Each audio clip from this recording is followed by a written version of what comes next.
Well, you hit a couple of points in your question there, both of which are important. First of all, the mismatch between the jobs that are available and the skills that are out there. And I've been touring all around the state, and I've been to lots and lots of companies of all different sizes. Yesterday, I was in Carroll County at a company that has about 450 employees, and they're a manufacturing company, which is something, we're really, in Maryland, we've lost 26% of our manufacturing base over the past 7 years. And I said to the CEO of the company, it's an international company, I said, what's the #1 problem facing you in Maryland? And I thought he was going to say taxes, which is what everyone says everywhere I go. And he said, we can't get skilled labor. It's almost impossible for us to get skilled labor. So they needed technical skills and didn't have the people to fill the jobs. They had plenty of jobs, couldn't get the people.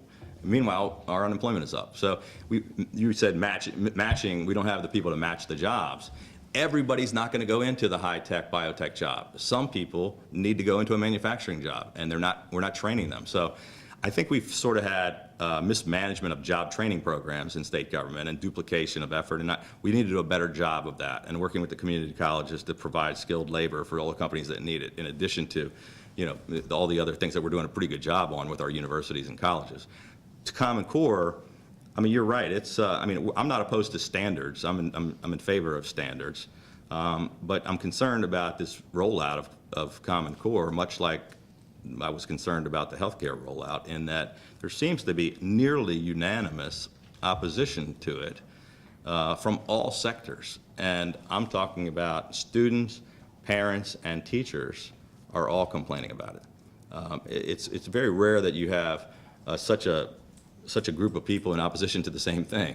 But you've got conservative Republicans who are adamantly opposed to it, and you've got the teachers union who says it's a train wreck and that they're not ready at all to implement the thing. I just happen to think that our children's education is far too important for us to be experimenting or rolling out some kind of a half-baked program that we're not ready to implement. And so I would hit the pause button on Common Core until we can figure out how to get this right. Let me just follow up on Sure. the education issue.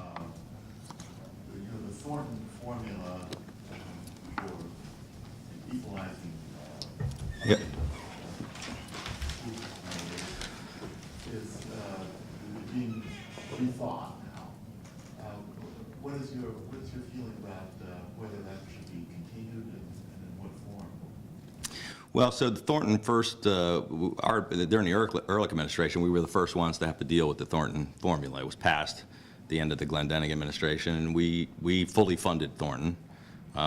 Since 2002, I guess we've doubled spending on education, per pupil spending, as a result of Thornton. And yet we haven't made real improvements in some of the worst performing schools. In fact, we've gotten worse. So, it's not all just about spending. It's great that we've invested so much in education, but it hasn't solved all of our problems. And what concerns me is we have some of the best schools in the country in Howard County and Montgomery County. And we've got some really poor, underperforming schools in Baltimore City and Prince George's County and elsewhere, where kids are being robbed of the opportunity to get a good education and to have a better future. And even though we spend more money in those areas. And so I'm not sure what all the answers are. It's something we really have to take a hard look at. You can't just throw money at the problem. I think a lot of times we're wasting money in administration. I think sometimes, frankly, decisions are being pushed by politicians and big labor when those decisions should be made at the local level with principals and teachers and parents and students.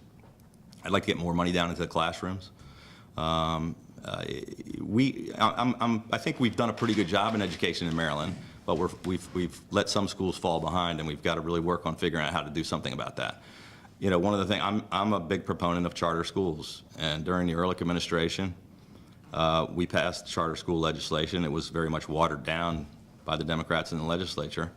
There was a report that just came out recently that said we were one of the worst in the nation. I think 47th, or one place had us at 50th in charter schools. And there are places in New York City and Chicago and Philadelphia and other big cities where they've had some amazing turnarounds and given kids that didn't have an opportunity, given them a fantastic education, gotten them into Ivy League schools, and doubled test scores and things like that. So I'd like to be able to reward good principals and good teachers. And you know, if people aren't doing a good job, I think we need to be able to get them out of there, because the kids deserve to have the best education, the best teachers they can get.